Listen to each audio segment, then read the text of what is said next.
Welcome to the Firebelly Social Show. We're focused on talking to food and beverage brands that are on a mission to make the world better.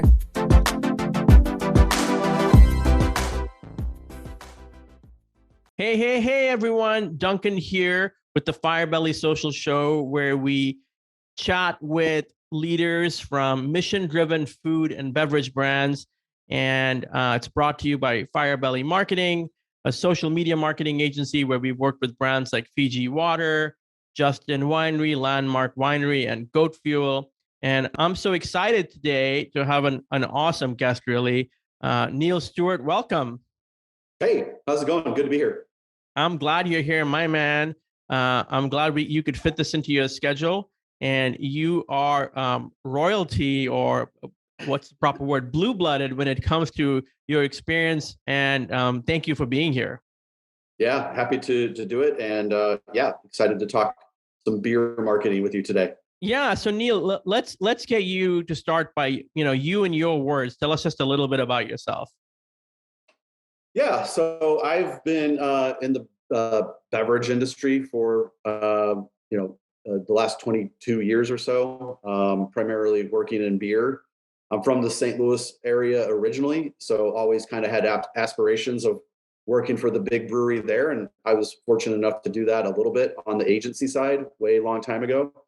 And then I was able to parlay that into more of a client side role. I worked on the agency side at first, and then worked on the client side, starting with Pabst Brewing Company back in 2000.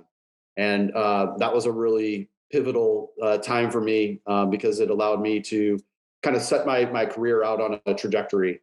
And Pabst Brewing Company was a really interesting company back then. The brands were in heavy decline across the entire portfolio, but there was one little glimmer, which was Pabst Blue Ribbon was growing in one market, which was Portland, Oregon. And I was the young guy in the department, and they heard that there was a younger consumer drinking it back then. So they sent me up there to try and figure that out. And fast forwarding through a lot, but over the next 5 years, we took Pabst from a brand that was in double-digit decline to really double the business. It had lost 23 million barrels of beer, I think, maybe 23 million barrels of beer over 20 years, and then bottomed out at 872,000 barrels. And then we doubled the business within the next 5 years, and it was one of the fastest growing brands. So was very fortunate, right place at the right time.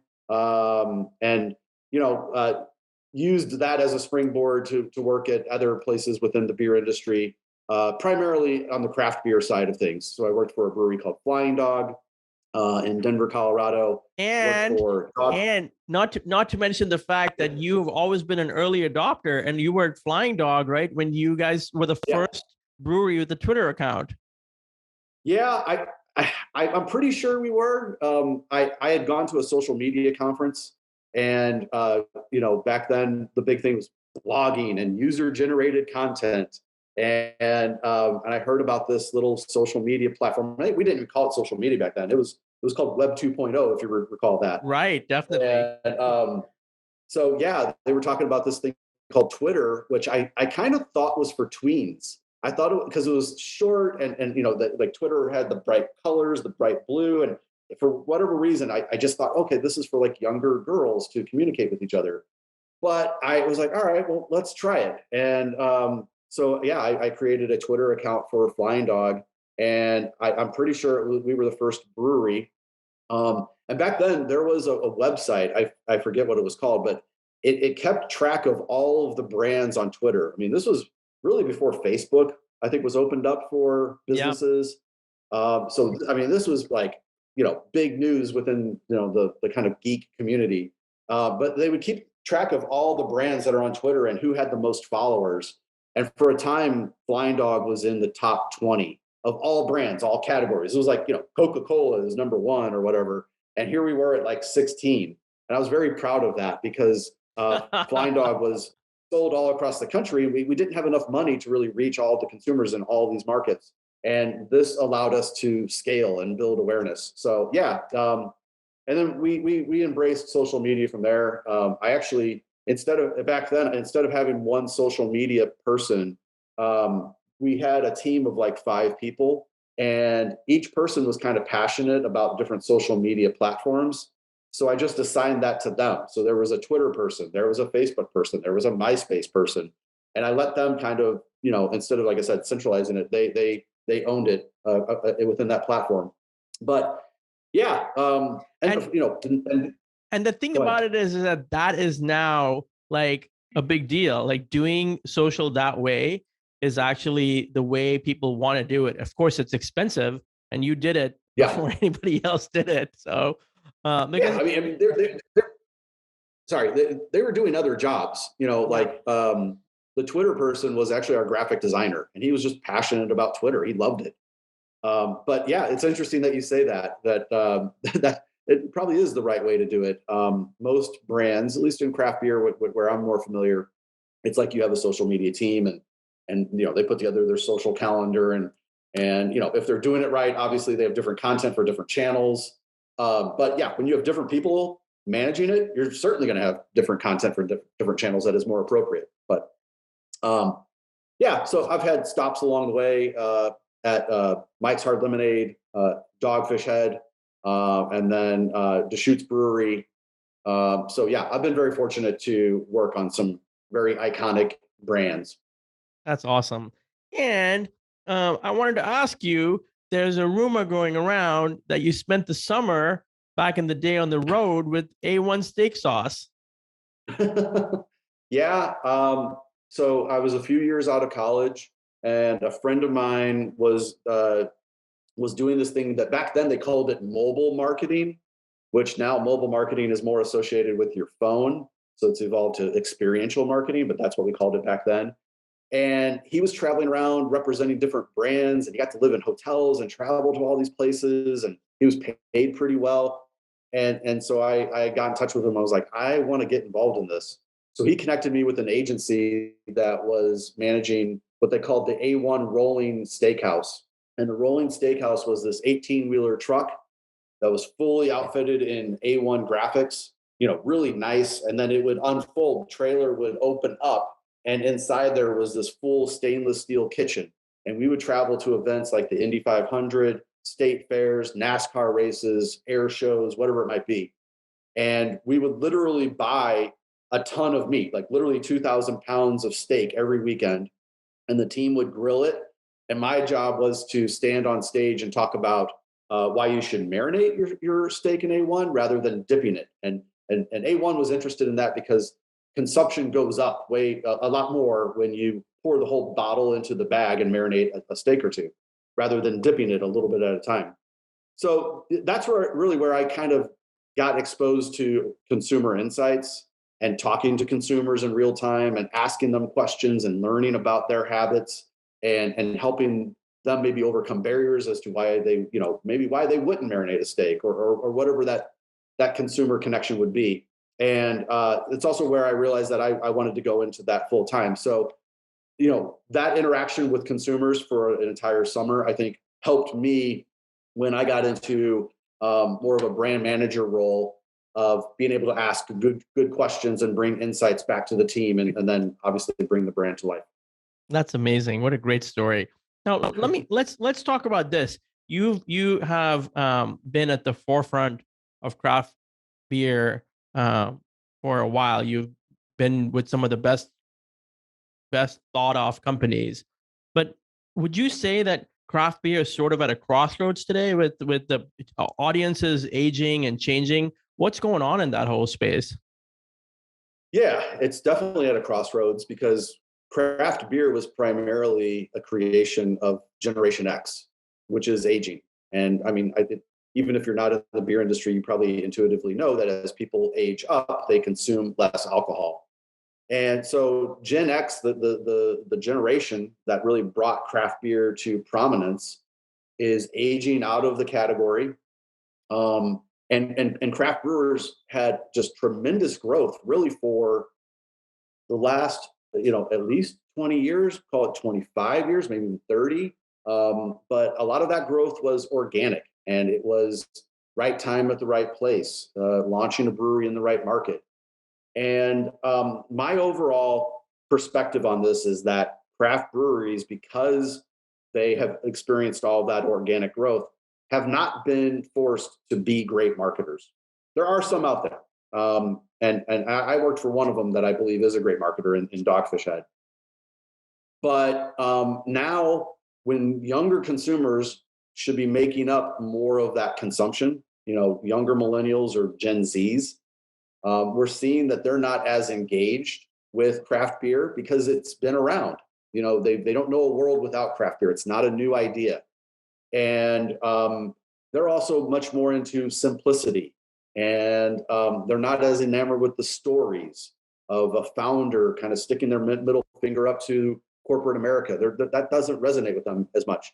So craft breweries really are going to have to figure out how they build out a brand strategy. They're going to have to figure out what their purpose is, what that insight is that I was just talking about with A1. They're going to have to, start with the purpose, come up with a key insight, and then understand what they provide to consumers that is differentiated versus the other 9,000 craft breweries that are in this country. If they continue to just market themselves as craft and just, hey, they might have a different name, they might have a different style, but I think for a long time, they've just marketed themselves as craft beer, that's the idea, then they're not going to stand out in the market.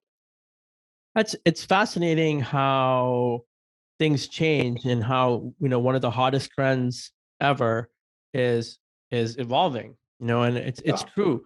I mean, I'm a Generation Xer, and I was at a bar yesterday meeting a friend, and I ordered mezcal where, 5 years ago, I would have definitely ordered a beer. And I was thinking, well, I don't want that much liquid in my stomach. I want to taste something and savor it. And I also want to buzz quicker.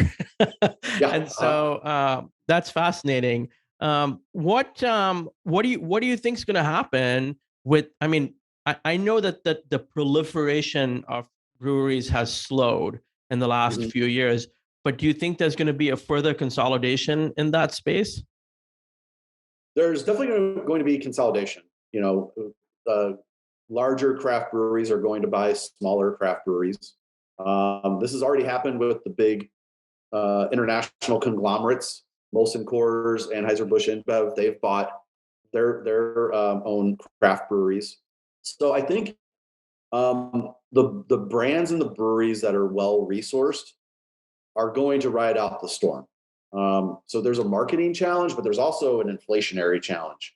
Cost of goods is going up. Just the pallet that you ship beer on, pallets have doubled in price in the last 6 months. So there's all kinds of economic pressures, but what we're here to talk about today is more of the brand side of it. But I think that those larger breweries will be able to dedicate resources to building out their own individual brand strategy, and they're going to figure out how they resonate with consumers. Conversely, the smaller brands are actually, I think, in a good place too, as long as they don't get out over their skis and try to expand too fast. If they understand that they build this brand and they own a certain zip code, maybe an area code or a geographic region, and they can be strong there. They're going to own that because local, the branding, is connected with local. The breweries that are in the middle are in a tough situation because they don't have the resources that the larger brands have, and then they're also not local. They've lost a little bit of their credibility, even in their home market, where they started and they might have been local at one point in time. If they're not connecting with the consumers in that local market and remaining to be perceived as small, they're going to be challenged in their home market. So I think being in the middle is the tough place to be. But yeah, overall, everyone's got to figure out their brand. Everyone's got to figure out their purpose and their positioning within 9,000 breweries. And I don't know of another category in CPG for sure that has 9,000 participants. Yeah, that's a lot of participants in one category. And a lot of SKUs. Now, when you were at Dogfish, that had to have been a fascinating experience, and you guys were really doing some things from a social media standpoint differently. Let's talk about Yeah. that. I know you mentioned amplifying real life events and earned media. Yeah. What does that look like? Yeah. I think Dogfish does, and still today does a great job of living in the real world and the social world. So an example of this could be launching a very unique beer that is only going to be sold in the Dogfish Head tasting room, and then amplifying that on social media, even though 90 something percent of those people that are seeing it on social will not have the opportunity to buy it. But it's an That's interesting amazing. story, That's and it amazing. has a halo effect on the rest of the portfolio. Another way to do this would be an event or some sort of happening at the brewery or at the pub, taking that and then amplifying it. So, I mean, our process was pretty simple. Um, if we created a new beer, we would utilize our blog, which I don't think people do this enough, but we would utilize our blog and post it on our website. And then we would use that link to amplify across our channels. And if we could do it even better, it would be it would have a PR component. So we would launch a beer, get some PR buzz, some earned media from a publication that is posted online, and then we would promote that link. So if it was in a huge publication like USA Today or a magazine or whatever it might be, even better. But that was kind of the range. Like if it was the key was just getting it posted as a link and then sending that out and sharing that. And that's a pretty simple concept, but Dogfish was committed to that. We had a process that we repeated over and over, and we knew when we were launching a beer, and we kind of had different what we called tiers. Like if a beer is of this size, then we execute this plan. If it's a little bit bigger, maybe there's more tactics that go along with that. But we didn't reinvent the wheel every time. We had a list of tactics that were associated with every initiative. That's fascinating. What about episodic content? I know you mentioned that. Yeah. Tell us more about how you did that and what that did for engagement.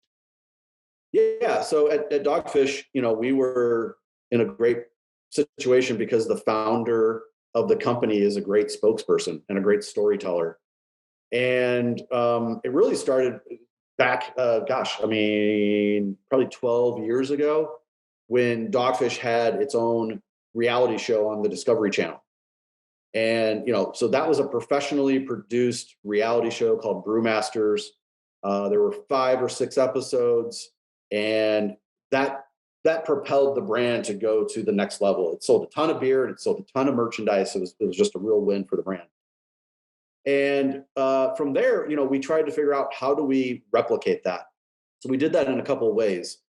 The first way was working with a third party. In this instance, we worked with Complex Media and their platform First We Feast, which has blown up, since then. They're the ones that do Hot Ones. And so we worked with Complex Media to create a show called That's Odd, Let's Drink It.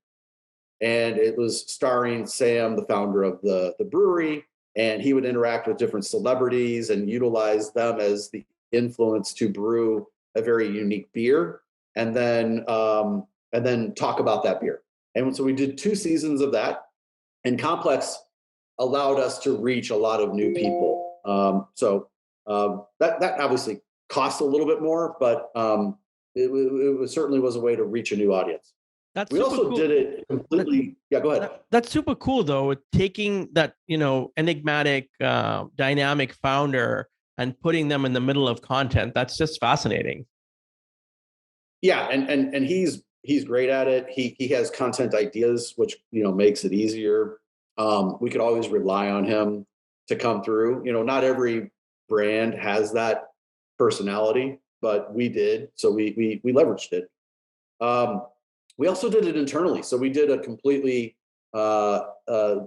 in-house produced episodic series called Extreme Brewing, and this was Sam partnering with other kind of thought leaders from craft beer. So kind of the same concept, like bringing them to our brewery and those 2 people collaborating on a beer and talking about it and having fun doing it.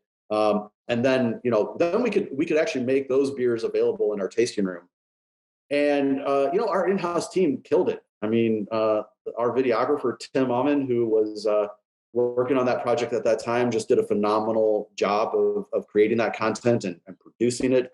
And, had a little bit of help, but for the most part was a team of one and scripting it and working with Sam, who was obviously a help as well. But so, I mean, anybody who's kind of intimidated by, this idea of episodic content, it can be done. You can do it with a small team. Now, getting it out to the masses, that's where complex media came in. It allowed us to get hundreds of thousands of views on those videos. The views when we were just doing it organically were much smaller, but we certainly could have paid for, promoting those videos on YouTube if we chose to do that. That's amazing. And Dogfish is known for its off-center culture. How did that play into all of this? Yeah. So, the tagline for, and really the positioning of Dogfish Head is off-center ales for off-center people, which, hats off to Sam for creating that and for sticking with it consistently for so many years.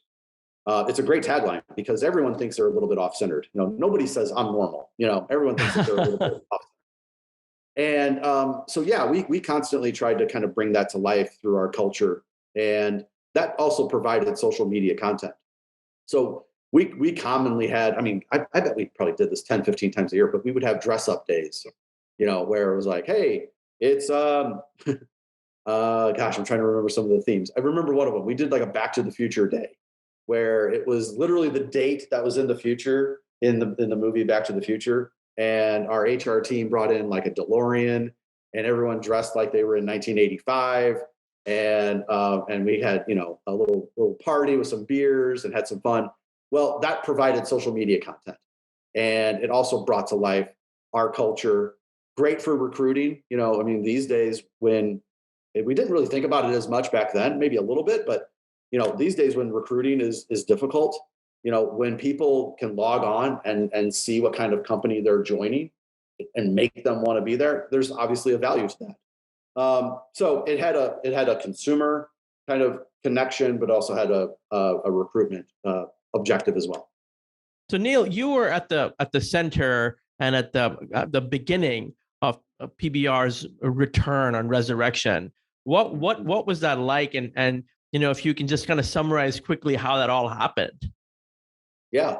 So it started in Portland, Oregon. It started 100% organically. The Pabst brand was down double digits across the entire country, but there was one city, Portland, where it was up like 80 or 90%. And our marketing director sent me up there and said, go figure this out.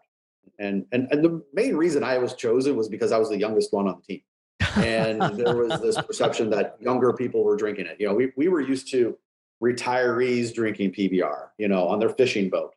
And we had kind of seen pictures and I was sent to Portland to figure that out and, kind of utilized that experience that I gained doing the A1 project to talk to consumers firsthand. And I was taken to a bar called the Ash Street Saloon, which was a dive bar. And it was where the bike messengers in Portland hung out.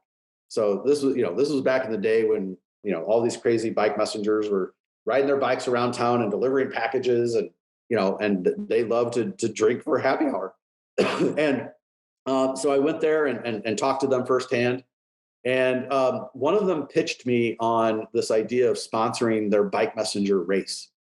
And this was after several beers, like we'd been, we probably were 6-7 beers deep at this point. And I didn't have the pay grade to just approve that on the spot. So I asked them, okay, well, how much do you want for that? And they had no idea, what a sponsorship would cost. So he threw out the number of $2,500. I was like, okay, let me go back and let me see what I could do. We exchanged our numbers and everything. And I go back to San Antonio where our headquarters were. We had a meeting and I pitched this idea of sponsoring a bike messenger race. And everyone laughed at me, because everyone on the sales team was like, what? Like, how does that sell beer? Sponsoring this little tiny niche of consumers. How is that going to sell beer? And of course, my thought was, these consumers are supporting us, so why don't we support them? Mm-hmm. Why don't we find ways to get back to them, and hopefully they'll drink more. Maybe they'll talk to other people and they'll become advocates of the brand. So our marketing director at the time, he pulled me aside. He's like, you know what? I want to do that. Let's give that a shot. And so we sponsored it. I actually went back to Portland for the event and worked with them on executing it. And we gave them a ton of beer. And there is no direct line between understanding how that impacted the business. There's no way I can measure that. But I made a bunch of contacts and I made friends with people. And there were other people from other types of subcultures there that, reached out to me and they're like, you're the Pabst guy. Would you mind sponsoring my event? So then I just kind of kept doing that. And so I did that in Portland. And then I did that in San Francisco, in Seattle, and Denver. And I built this network of ambassadors. And I probably did that for 18 months or 2 years. And again, could not draw a direct line of how that was driving the business, but in each of those markets, the brand was going in the right direction. We started to see it pop in all of those markets. And so then I convinced our CEO that, hey, why don't we do this in kind of a formal way? Why don't we hire people in each of these individual markets? So we tried that in 6 markets. And it worked. Then we could measure it a little bit more because we were there on a constant basis. And we saw the results. It hit all of our KPIs. We expanded that from 6 markets to like 15 markets, 15 markets to 25 markets. And that is really what propelled the brand to double its volume in about 5 years. It was all of that really grassroots guerrilla marketing and building those relationships one at a time. And a ton of earned media. A lot of earned media. So when the brand started to go through its resurgence, the New York Times wrote an article. And then that led to a lot more earned media. So when the New York Times Sunday Magazine article hit, then all these other journalists were like, oh, that's a good idea. I'm going to cover that. And it just it was on fire. Like I was doing interviews with journalists nonstop. Small publications, larger publications. And then it just kind of was this, self-fulfilling prophecy, like if PBR is making a resurgence, then consumers believed in it and they started buying it. And then that also helped us with retailers and distributors, getting them to buy in on it because, the brand had been beat up for so long. But getting their support, that obviously had a huge impact on it. And I think I've heard you say in the past that until that moment, the brand was sort of focused on managing financials as opposed to doing any kind of marketing. And you couldn't match it financially in terms of what the bigger brands were doing. So you really I don't want to say infiltrated, because that has like a subversive vibe to it, but you were able to get engaged with subcultures where they didn't want the man.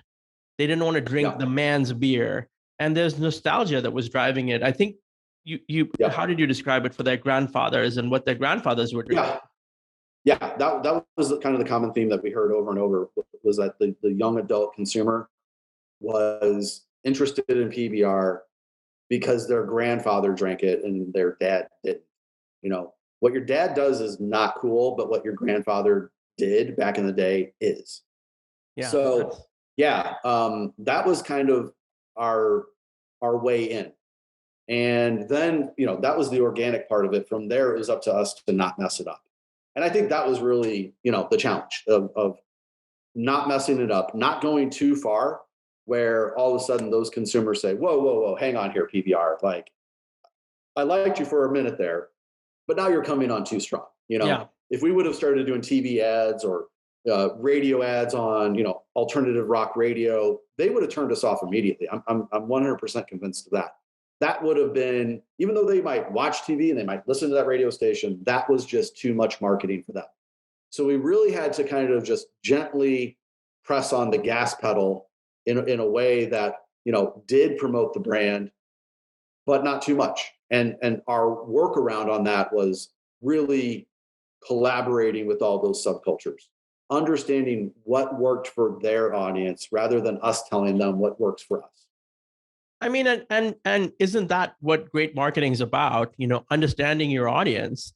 Just because it's beer doesn't mean what the other beers were doing would work. And there is that whole demo, right? Where if a band becomes too cool and too big, you don't want to listen to them anymore, right? And it's just like, Yeah. fuck, I they used to use sold that they analogy sold all the time. out. What did you say? I used that analogy all the time back then. It was a lot like music marketing. There were plenty of bands that did sell out, but somehow they maintained it. So how do you manage that? There were lots that sold out that didn't maintain it as well, especially back in the '90s and early 2000s. So yeah, I use that analogy as well. It had to work for that consumer, and they had to have ownership of it.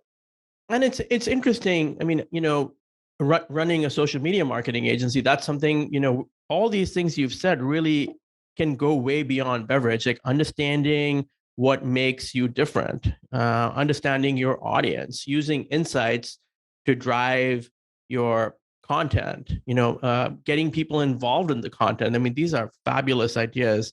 Thank you so much for these great insights and ideas. Now, this wouldn't be complete if I didn't ask you, because I don't know that there's any content out there in the digital sphere about what you like to do for fun. What makes Neal Stewart have a good time? Yeah, I mean, you're a brilliant marketer, but what do you do for fun? Yeah. And I'm not saying that marketing isn't fun, by the way. It is fun. Yeah. Yeah. No, it is fun. Yeah. I've been living out here in Bend, Oregon for 3 years. So I've had the opportunity to do a lot of outdoor activities. So I've kind of learned that I love that. So I do a lot of hiking. I like to have kind of a destination when I hike. So my destination has become waterfalls. So some waterfalls are easy to get to. Some of them are really hard to get to. We have a lot of them here in Oregon. So I go out trying to find those. I've started paddle boarding in the last couple of years, really enjoyed that. And then when I want to be a little bit more competitive, I play tennis. Although pickleball is taking all of the tennis players. So as pickleball has become really popular, there's not as many people playing tennis these days. Maybe I need to start playing pickleball. So played a little bit, but yeah, that's what I like to do. And then we have 2 dogs, and I spend a lot of time with them. My wife and I are very passionate about adopting senior dogs and helping them have a great life towards the end. So we have one right here, Fanny, who's sleeping. So we adopted her when she was about 13, and here she is 18 now. So that's kind of our passion. This is the favorite part of her life. I'm gonna give a shout out to Lauren Johnson on the Firebelly team, who is much like Neal in that she loves dogs. That's her thing and what she loves to do. This has been a great interview, Neal. Anything else you want to say? Any last thoughts? No, I mean, I think maybe, as you guys work within the social media space, yeah, I mean, I think you kind of summarized it quite nicely, but yeah, really understanding your purpose and how you bring that to life. In a way, I feel like I might have made that sound like it's super easy. It's not. It takes work, and you don't always get it right. But once you get to that really core idea of what your purpose is, and then you can articulate, your positioning in a very concise way that not only the marketing department can say, but everyone within your organization understands. That's really where it works, and that's way easier said than done, but it is worth the hard work. Yeah, I think you nailed it, and you said that the insights and understanding the audience, those are the keys. So thank you so much, Neal. Everyone, this is Neal Stewart. And Neal, how can people find you? Yeah, you can find me on mostly like LinkedIn, Instagram and Twitter, just Neal, Neal, Stewart, Stewart. And then on LinkedIn, just look up Neal Stewart. I think you should be able to find me. Awesome. Thanks everyone for listening to another episode of the Firebelly Social Show, where we speak with leaders from the mission-driven food and beverage spaces. And look for us online, follow us, download, and we'll see you on the flip side.